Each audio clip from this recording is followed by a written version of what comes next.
You have declared a jihad against the United States. Can you tell us why? Jangan-jangan selama ini kita dibohongi. Kematian Osama bin Laden memang menimbulkan kontroversi.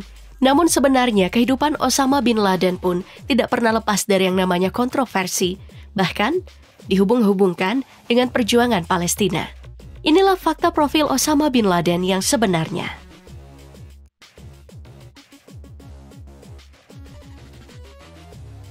Ada banyak fakta unik tak disangka-sangka yang terungkap saat Amerika Serikat merilis dokumen-dokumen yang mereka temukan di tempat persembunyian Osama bin Laden di Pakistan. Mereka menganalisa bahwa ternyata pemilik nama lengkap Usamah bin Muhammad bin Awad bin Laden ini memiliki sisi romantis, senang menggunakan metafora, sangat ingin memahami dunia barat, serta menikmati teori konspirasi.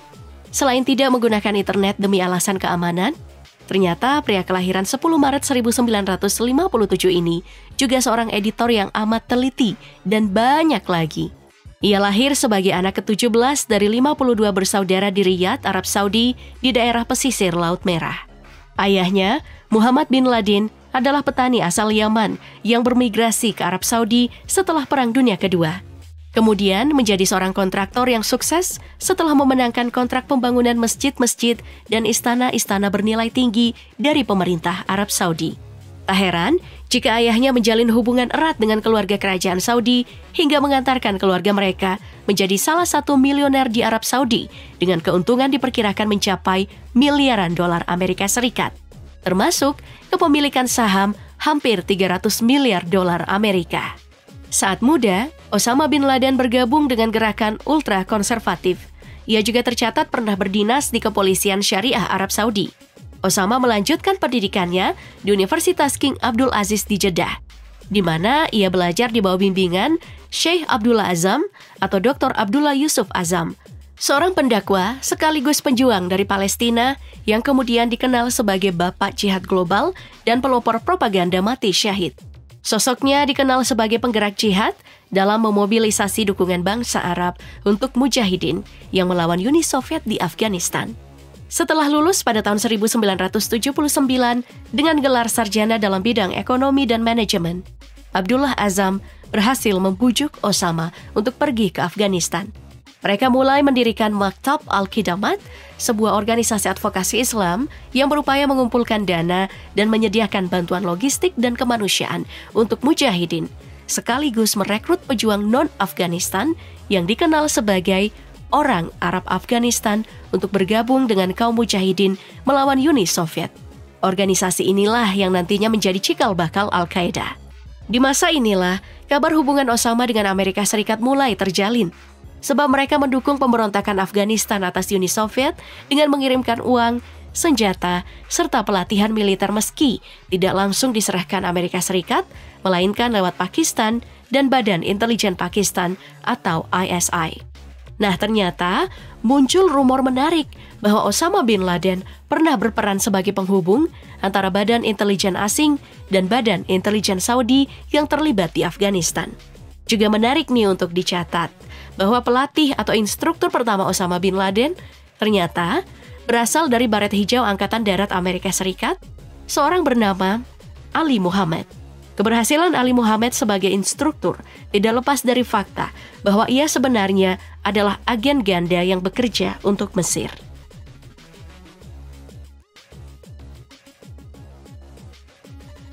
Setelah perang berakhir, kemenangan berpihak pada para mujahidin yang berhasil mengusir Uni Soviet dari Afghanistan. Osama bersama Abdullah Azam serta mantan mujahidin lain yang mendukungnya mulai mendirikan Al-Qaeda pada tahun 1988. Organisasi paramiliter yang salah satu tujuan utamanya adalah mengurangi pengaruh luar terhadap kepentingan Islam. Meski sempat vakum dan deklarasi jihadnya secara global baru mencuat di 1992.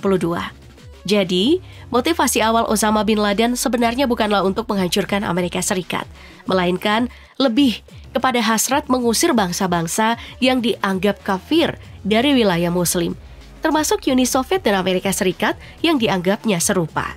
Pada bulan Agustus 1990, situasi menjadi tegang ketika Irak menyerbu Kuwait yang berbatasan dengan Arab Saudi.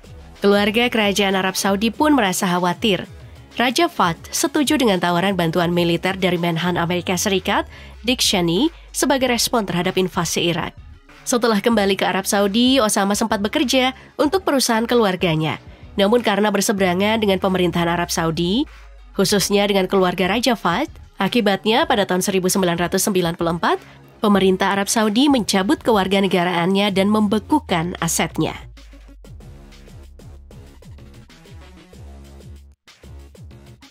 Osama bin Laden dalam pertemuan dengan Raja Fahd memohon agar Saudi tidak bergantung pada kekuatan non-Muslim untuk melindungi negaranya.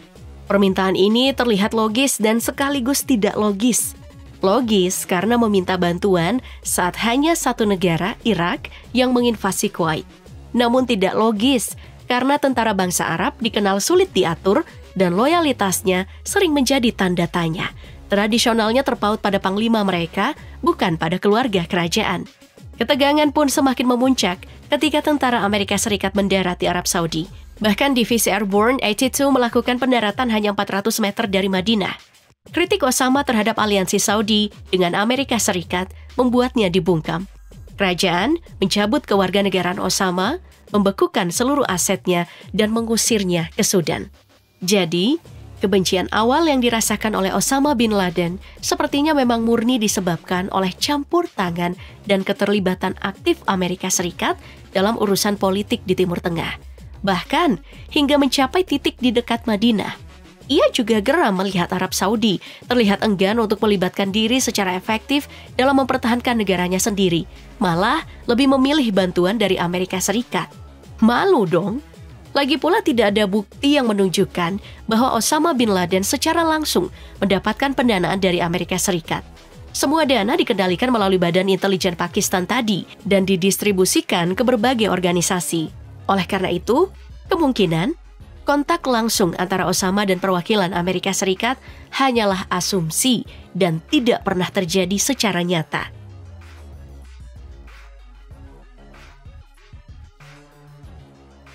Sejak saat itu, Osama terlibat dalam berbagai tindakan yang dianggap bermasalah, serta mencoba memediasi perdamaian di tempat-tempat seperti Afghanistan. Nama Osama bin Laden kemudian menjadi pusat perhatian internasional sebagai tokoh utama dalam koalisi kaum radikal Islam yang terhubung dengan organisasi seperti Al-Jihad di Mesir, Gerakan Hizbullah di Iran, dan Front Islam Nasional di Sudan. Dia juga dituduh terlibat dalam serangan terhadap personil militer Amerika di Arab Saudi, Yaman, dan Tanduk Afrika.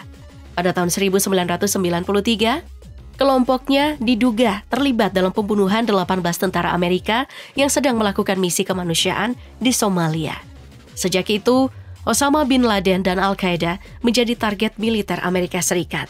Pada tahun 1996, Osama bin Laden mengeluarkan 2 fatwa yang menyerukan penarikan pasukan Amerika Serikat dari Arab Saudi. Lalu tahun 1998, Al-Qaeda mulai melancarkan serangan bom pertamanya ke kedutaan Amerika Serikat di Kenya dan Tanzania, menyebabkan kematian 24 orang. Tahun 2001 menjadi puncak ketika Al-Qaeda melaksanakan serangan 11 September yang mengakibatkan hampir 3.000 kematian dan pergeseran ekonomi serta geopolitik seluruh dunia. Sebagai respon, Amerika Serikat meluncurkan perang melawan teror dengan menginvasi Afghanistan untuk menggulingkan Taliban dan menghancurkan Al-Qaeda. Setelah hampir 1 dekade pengejaran, Osama bin Laden kemudian dikabarkan terbunuh dalam operasi militer pasukan khusus Angkatan Laut Amerika Serikat atau SEAL di Pakistan pada 2 Mei 2011 atas perintah Barack Obama. Pasukan militer Amerika Serikat dikabarkan berhasil membunuhnya setelah insiden baku tembak selama 40 menit di Abbottabad, Pakistan, dan kemudian membawa jenazahnya.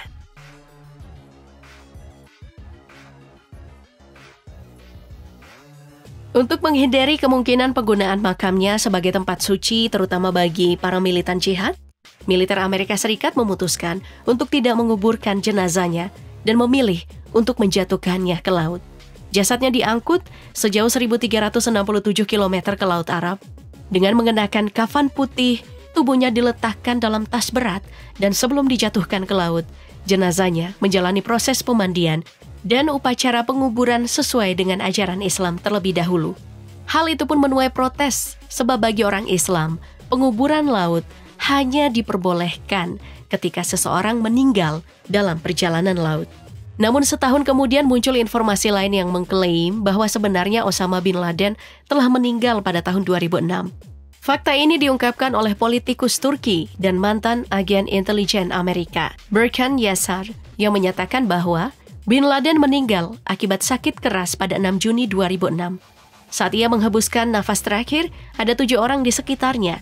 Setelah pemakamannya yang sebenarnya dirahasiakan, jenazahnya kemudian diduga mengalami serangan dari pihak Amerika Serikat, di mana pasukan mereka menggali kuburan Osama bin Laden demi mendapat pengakuan dunia. Yang pasti, Osama bin Laden dikabarkan meninggalkan kekayaan senilai 29 juta US dollar atau sekitar 386 miliar rupiah. Dan yang unik, ada lebih dari 100 perangkat penyimpanan data berupa USB, CD dan DVD bersama dengan 5 komputer dan beberapa ponsel berhasil disita di kompleks bangunan di Abbottabad, tempat ia terbunuh. Totalnya, hampir 470.000 file dalam 250 GB data dalam sebuah hard drive-nya. Isinya beragam, termasuk anime, video game, serta video porno.